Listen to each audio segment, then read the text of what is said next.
আসসালামু আলাইকুম। আপনাদের সাথে আছে আমি জুবায়ের হাসান। এই মার্কিন প্রেসিডেন্ট ডোনাল্ড ট্রাম্প একটা ভুল সময়ে তিনি ইরানের উপরে আঘাত করেছেন বা ইরানের উপরে আগ্রাসন চালিয়েছেন বা আক্রমণ করেছেন। তো এখন মূলত এটাকে বলা হচ্ছে যে বর্তমান বিশ্বকে বলা হচ্ছে যে একটা বিশ্ব পালাবদলের যুগ। এখন একটা রূপান্তরের যুগে রয়েছে পৃথিবী। তো এখানে চীন যুক্তরাষ্ট্রের সাথে পাল্লা দিচ্ছে এবং ধারণা করা হচ্ছে যে আর কয়েক বছরের মধ্যেই চীন যুক্তরাষ্ট্রকে টেক্কা দিবে বা যুক্তরাষ্ট্রকে অর্থনৈতিক দিক থেকে ছাড়িয়ে যাবে এবং আরও কয়েক বছর পর সামরিক দিক থেকেও চীন যুক্তরাষ্ট্রকে ছাড়িয়ে যাবে।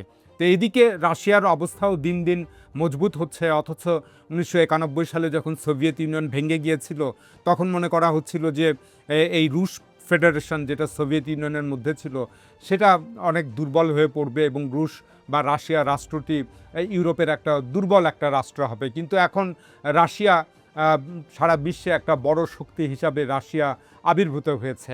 ওদিকে যুক্তরাষ্ট্রের যে একটা বড় মিত্র, দীর্ঘদিনের মিত্র ছিল ইউরোপীয় ইউনিয়ন বা ইউরোপ, তো তাদের অবস্থাও একটা নাজুক অবস্থায় পড়েছে। তো বিশ্বব্যাপী এখন এই ব্রিটেন, ফ্রান্স এবং জার্মানির মতো দেশগুলোর প্রভাব আর যথেষ্ট প্রভাব নাই এবং এটা দিন দিন কমে আসছে। এই ইরান যুক্তরাষ্ট্র যে যুদ্ধটা হলো বা এখনও যে যুদ্ধবিরতিটা চলছে সেখানে ইউরোপের কোনো ভূমিকা নাই এবং এই জায়গাটাতে এই ইরান যুদ্ধকে কেন্দ্র করে ইউরোপ যে দুর্বল হয়ে পড়েছে সেটা স্পষ্ট হয়েছে। তো এটাকেই বলা হচ্ছে যে বিশ্ব পালাবদলের যুগ। তো এই পালাবদলের যুগে ডোনাল্ড ট্রাম্প যুদ্ধ করতে গিয়ে ইরানের কাছে তিনি হেরে গেছেন বা যুক্তরাষ্ট্র হেরে গিয়েছে। তো ফলে এখন এই বিশ্ব শক্তির রূপান্তরটা খুব দ্রুততার সাথে ঘটবে এবং ইরানের সামনে এখন বিশ্ব পরাশক্তি হওয়ার একটা হাতছানি দিচ্ছে। তো যুক্তরাষ্ট্র যদি অন্য সময় কোনো যুদ্ধে হেরে যেত তাহলে এই শক্তির এই রূপান্তরটা এত দ্রুত ঘটতো না। যেমন যুক্তরাষ্ট্র ১৯৭০ দশকে ভিয়েতনামের কাছে হেরেছিল, কিন্তু ভিয়েতনামের কাছে হারবার পরও তখন কেউ সন্দেহ করেনি যে যুক্তরাষ্ট্রের বা মার্কিন সাম্রাজ্যের পতন ঘটতে যাচ্ছে বা শীঘ্রই পতন ঘটবে।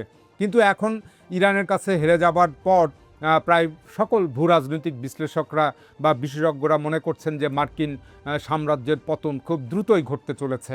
তো আসলে এই বিশ্ব যে পালাবদলের যুগ বললাম, এই কারণেই এই সময়টাতেই যুক্তরাষ্ট্র হেরে যাওয়ার ফলে এই সম্ভাবনাটা তৈরি হয়েছে। এটা অন্য সময় যদি যুক্তরাষ্ট্র হেরে যেত তাহলে এই সম্ভাবনা দেখা দিত না। তো যাই হোক, তো বেশ কয়েক বছর ধরে বিশ্ব আসলে ৩টি শক্তি কেন্দ্রে ঘনীভূত ছিল। একটি যুক্তরাষ্ট্র কেন্দ্রিক বলয়, আরেকটি চীন কেন্দ্রিক বলয়, আরেকটি রাশিয়া কেন্দ্রিক বলয়। তো এখন ইরানকে ভাবা হচ্ছে যে সে চতুর্থ শক্তি কেন্দ্রে পরিণত হবে এই সারা বিশ্বের পরাশক্তিগুলোর মধ্যে বা এই বিভিন্ন দেশকে ঘিরে যেগুলো বলয় তৈরি হবে সেখানে ইরান একটা চতুর্থ শক্তি কেন্দ্রে অবস্থান করবে। তো এখানে যুক্তরাষ্ট্র বা চীন বা রাশিয়া এরা বিশ্ব শক্তি কেন্দ্র এর মাঝে তারা ৩টা আলাদা আলাদা শক্তি কেন্দ্র হয়ে আছে। এর কারণ হচ্ছে যে তাদের সামরিক এবং অর্থনৈতিক শ্রেষ্ঠত্ব রয়েছে, এই কারণেই তারা শক্তি কেন্দ্রে পরিণত হয়েছে। তবে ইরানের এই চতুর্থ শক্তি কেন্দ্র হয়ে ওঠার সম্ভাবনার কারণ এই সামরিক বা অর্থনৈতিক শ্রেষ্ঠত্বের কারণে নয়। তো যদিও ইরানের যথেষ্ট সামরিক সক্ষমতা রয়েছে, যেটা এই যুদ্ধে দেখা গেল, এবং ইরানের বিপুল অর্থনৈতিক সম্ভাবনাও রয়েছে, তবে ইরান মূলত চতুর্থ শক্তি কেন্দ্রে যে এটা পরিণত হচ্ছে বা সেদিকে যাচ্ছে, এর কারণ হচ্ছে যে ইরানের ভৌগোলিক অবস্থান এবং হরমুজ প্রণালীর উপর তার নিয়ন্ত্রণ প্রতিষ্ঠা।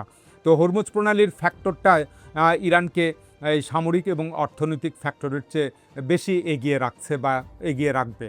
তো হরমুজ প্রণালী হলো এই বিশ্বের 20 ভাগ তেল গ্যাস এই পথ দিয়েই এক্সপোর্ট হয় বা রপ্তানি হয় এবং ইরান যদি না চায় এখন কেউ জোর করে সামরিক শক্তি প্রয়োগ করে হরমুজ প্রণালী আর খুলতে পারবে না।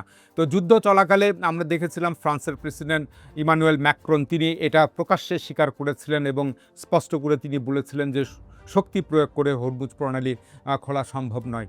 তো আসলে হরমুজের পথ বন্ধ করতে গেলে ইরানের জন্য বিশাল সামরিক সক্ষমতার দরকার নাই বা বিশাল সামরিক শক্তির প্রয়োগের প্রয়োজন নাই। তো এখানে মাত্র যদি ২-১টা অয়েল ট্যাঙ্কারে ইরান ড্রোন, মিসাইল বা তাদের মাইন কিংবা কোনো বিস্ফোরক বোঝাই নাভাল বোট এগুলো দিয়ে যদি হামলা করে দু একটি অয়েল ট্যাঙ্কারের উপরে, তাহলেই এই হরমুজ প্রণালীটা বন্ধ থাকবে। তো এই হামলার ঘটনা ঘটলে বিশ্বের কোনো শিপিং কোম্পানিগুলো বা শিপিং লাইনের যে কোম্পানিগুলো, তারা কেউই আর এই পণ্য পরিবহন করতে রাজি থাকবে না, এবং বিমা কোম্পানিও কোনো ঝুঁকি নেবে না।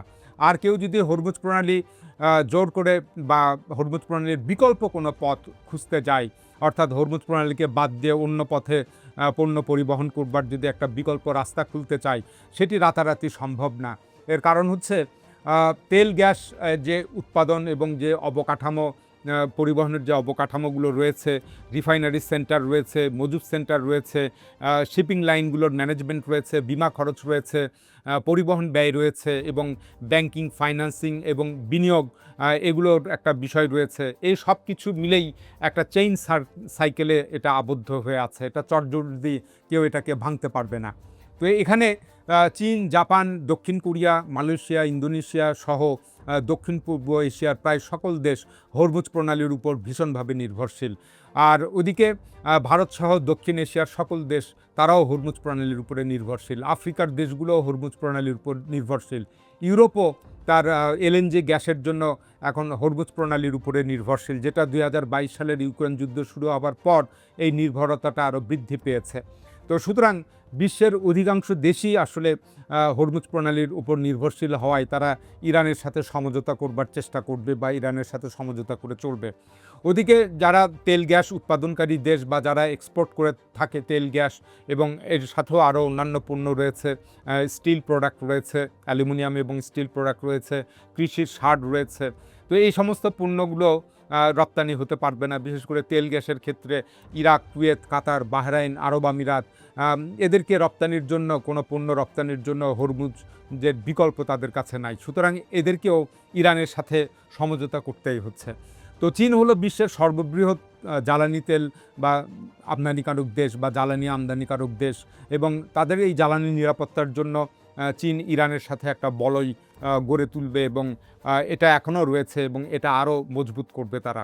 তো চীনের সাথে ইরানের একটা 25 বছর মেয়াদি কৌশলগত অংশীদারিত্ব চুক্তি রয়েছে, যেটি 2021 সালের মার্চে স্বাক্ষরিত হয়েছিল, এবং $400 বিলিয়ন সেখানে বিনিয়োগের একটা প্রকল্প তারা হাতে নিয়েছে।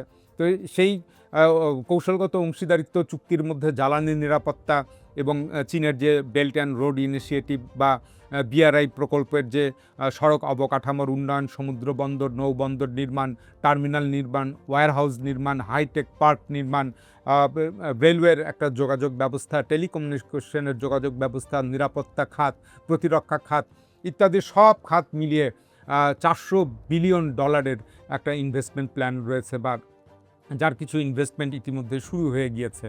এদিকে আমরা দেখতে পেলাম যে 2025 সালের জানুয়ারিতে অনুরূপ একটি চুক্তি স্বাক্ষরিত হয় ইরান এবং রাশিয়ার মধ্যে মস্কোতে, এবং সেটা 20 বছরের কৌশলগত অংশীদারিত্ব চুক্তি, এবং সেখানে রাশিয়া ও ইরানের মধ্যে রেল সংযোগ এবং জ্বালানি ও কৃষি খাত, পারমাণবিক চুল্লি নির্মাণ, নিরাপত্তা এবং প্রতিরক্ষা খাত, এবং আরও একটি বড় সিগনিফিক্যান্ট ব্যাপার হচ্ছে যে এই ডলার পণ্য আদান প্রদানের ক্ষেত্রে বা লেনদেনের ক্ষেত্রে ডলারকে পরিহার করে রাশান মুদ্রা এবং ইরানি মুদ্রার ব্যবহার করার জন্য একটা চুক্তি স্বাক্ষরিত হয়েছে, এবং এই ব্যাপারে ব্যাংকও প্রতিষ্ঠিত হয়েছে।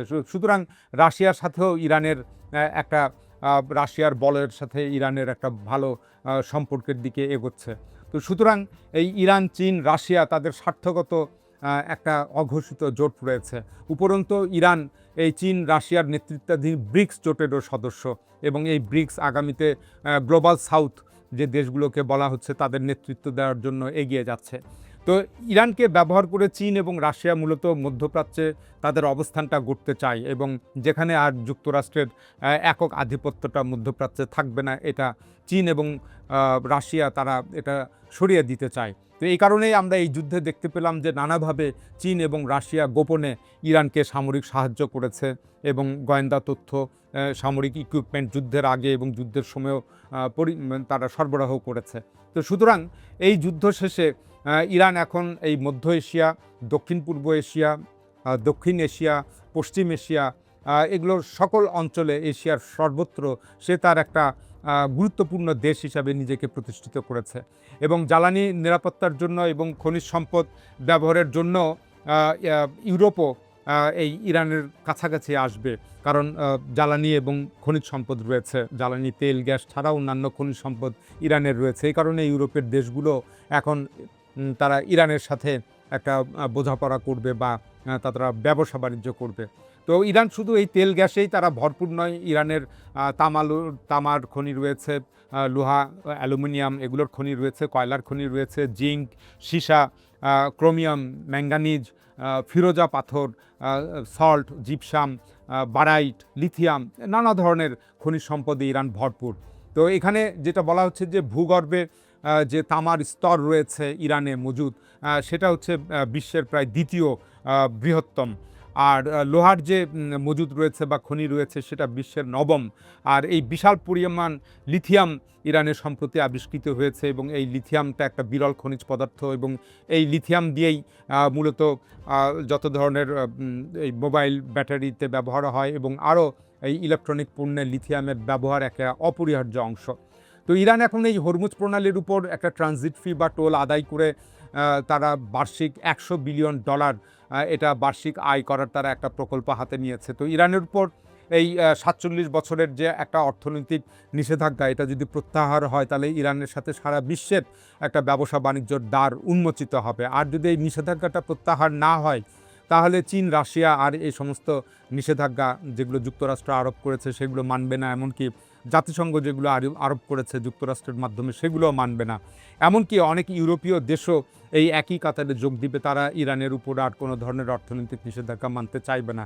সুতরাং ইরানের সামনে অর্থনৈতিক উন্নয়নের একটা বিরাট সম্ভাবনা তৈরি হচ্ছে এবং যেটা ইরানকে পরাশক্তি হওয়ার পথে আরও এগিয়ে নিবে। এবং এছাড়া ইরানের এই পরাশক্তি হবার জন্য আরও কতগুলো সুবিধাজনক ফ্যাক্টর রয়েছে, যেমন ইরানের এই আয়তন, বিশাল একটা দেশ, এটাই একটা বড় অ্যাডভান্টেজ ইরানের জন্য।